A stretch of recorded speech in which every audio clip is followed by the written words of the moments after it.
አንድ አምላክ በሚሆን በአብ በወልድ በመንፈስ ቅዱስ ስም ሰኔ 8 በዚች ቀን አምላክን የወለደች በሁለት ወገን ድንግል የሆነች የእመቤታችን ማርያም የታወቀችው በውሃ ምንጭ ዘንድ ያለች የቤተ ክርስቲያኗ ቅዳሴ ነው። እርሱም ክብር ይግባውና ጌታችን ኢየሱስ ክርስቶስ ከእርሷ ጋር ወደ ግብፅ ሀገር ተሰዶ ሲመለስ ያፈለቀው የተባረከ መታጠቢያ ነው። ይህም እንዲህ ነው። ለጻድቁ ዮሴፍ የእግዚአብሔር መልአክ በሕልም ተገልጾለት ሕፃንና እናቱን ይዘህ ወደ ግብፅ ሀገር ይሂድ አለው። ዮሴፍም ነቅቶ ተነሳ። ክብር ይግባውና ሕፃኑን ጌታችን እናቱንና እህቷ ሶሎሜን ይዞ ወደ ግብፅ ሀገር ሄዱ። በዚያም በውስጧ ባሉ በብዙ ሀገሮች እየዞሩ 3 ዓመት ከ6 ወር ኖሮ። ሄሮድስም ከሞተ በኋላ የእግዚአብሔር መልአክ ለዮሴፍ ሁለተኛ ተገለጠለት። ወደ እስራኤልም ሀገር ሕፃኑና እናቱን ይዞ እንዲመለስ አዘዘው። በሚመለሱም ጊዜ ወደ ማልቃ ደረሱ። ከዚያም ወደ መጣሪያ አገር ደረሱ። ይህችም ክብር ይግባውና ጌታችን ኢየሱስ ክርስቶስ ውሃ ያፈለቀባትና የመታጠቢያ ቦታ የሆነች ናት። እርሷም እስከ ዛሬ አለች።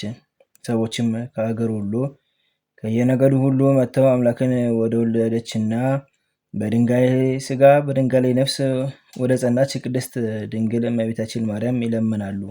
ከተባረከውም የውሃ ምንጭ ታጥበው ከደዌያቸው ሁሉ ይድናሉ። በዛሬቱ ቀን ከከበረች ቤተክርስቲያንም ይባረካሉ። እርሷን እመቤታችንን ለመርጣትና ለወዳትም በስጋም እናቱ ላደረጋት ስለ እርሷም ዘመድ ለሆነና ወደ እርሱ ላቀረበን ወራሾችም ላደረገን ለእግዚአብሔር ምስጋና ይሁን ለዘላለሙ አሜን። በዚህችም ዕለት የ1002 ሰማዕታት መታሰቢያቸው ነው። ደግሞ የአትካሮንና የአውሎጊስ የበዓላቸው መታሰቢያ ሆነ። በጸሎታቸው ሁላችን የክርስቲያን ወገኖች እግዚአብሔር ይማረን ለዘላለሙ አሜን። በዚች ዕለት የሮማኖስ እናት ትምዳ አረፈች።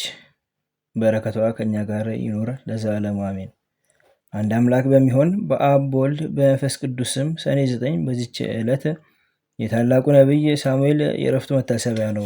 ዘአቅረብኩ ማሕሌተ ዘኪርየ አእላፈ መምለሰ ጸምዱከ ዘልፈ ለላነብብ ተወከፍ ዘኔቴ መጽሐፈ እንተ ርእሰከ እግዚኦ ጸሪቀ እምነት ውኩፈ እምለአቡ ላንሰ ተርፈ ነቢያት ቅዱሳን ሐዋርያት ሰባክያን ሰማዕታት ወጻድቃን ደናግል አዲ ወመነኮሳት ሄራን ባርኮ ጉባኤ ዘቲ መካን እስከ ደጌ ሊቅ ወንስፃን ለተጻፈ በክርታስ ወለዛ ጻፎን ዘድረስ ወለሳሙስ ትርጉም ሳዲስ ወለሰማ ቃሎ በዝነ መንፈስ ጸሎተሙ ማርያም ማረቂተ ኩሉ እንባስ ህቡረ ማረነ ኢየሱስ ክርስቶስ በቅዱሳኑ ጸሎት ጠብቀን በረከታቸውም ከኛ ጋር ትኑር። ኦ አምላክነ በከመ ርትከ ወአኮ በከመ አበሳነ አቡነ ዘበሰማያት